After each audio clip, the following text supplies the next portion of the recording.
When your site is indexed by the search engines, it's crawled by the search engine spiders, GoogleBot, Yahoo Slurp, and Bingbot in order to find all the content on your site so that other people can find it.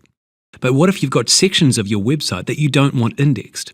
The bots dumbly index whatever they can find. They don't know that, for example, those photos on the hidden part of your site are strictly friends and family only, or that there are certain pages in your website that you'd really rather not have popping up in the search engine listings or being archived by that pesky internet archive bot, like your long expired special offers.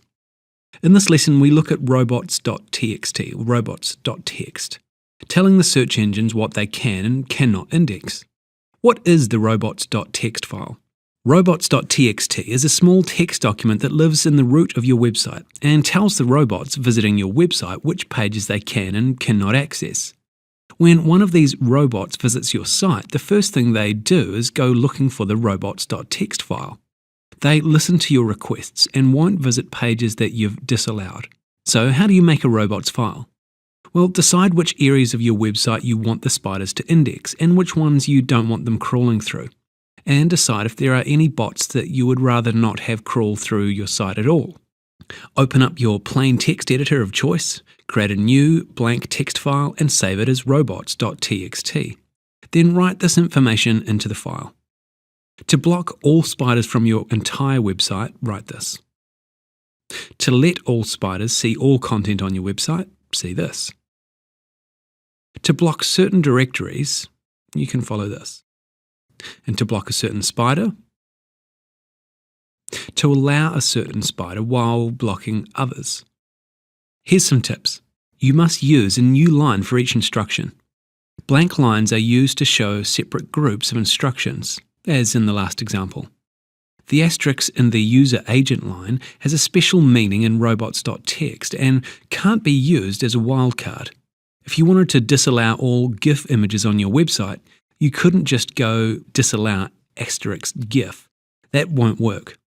Your file must be called robots.txt, all in lower cases, and your file must be located in the root directory of your website, for example www.yoursite.com/robots.txt.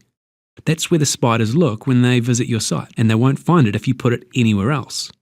Now simply save your file and upload it to your website, your robot file and your XML sitemap. If you've already seen our lesson on creating XML sitemaps, you'll know that your robots.txt file is a really handy place to let the search engines know where that is.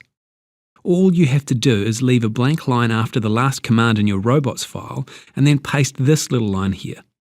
If you've got more than one sitemap, you can enter more than one line. This way, you don't need to specifically tell each and every search engine where they can find your sitemap. They'll see it as soon as they look for your robots file, which every polite bot will do when they visit your site anyway. Okay, some things you need to know. Not all spiders honour robots.txt. Polite spiders, such as those belonging to the major search engines, are polite and won't index items you've listed in your robots file. However, not all robots are polite.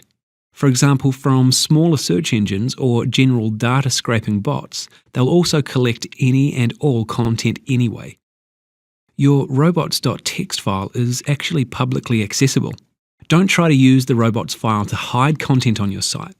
The robots file is able to be viewed by anybody, simply by typing www.yoursite.com/robots.txt into their browser. So anybody can see the things you've said you don't want indexed. If there's content on your website that you really don't want anybody else seeing, your best bet is to password protect that directory. There will usually be a tool to help you do this in your hosting control panel, cPanel or similar. Note that password protecting your comment, if done right, will also prevent the unpolite bots from accessing the content. And time for today's lesson summary. In this lesson, we've looked at robots.txt, what it is, what it's used for, and how to create one. We've looked at certain things you can do with robots.txt, including blocking your entire site from being indexed, blocking certain directories, blocking certain bots, and identifying the location of the sitemap. Anyway, that's all we've got time for today. Thanks so much for watching, and we'll see you again soon. Bye for now.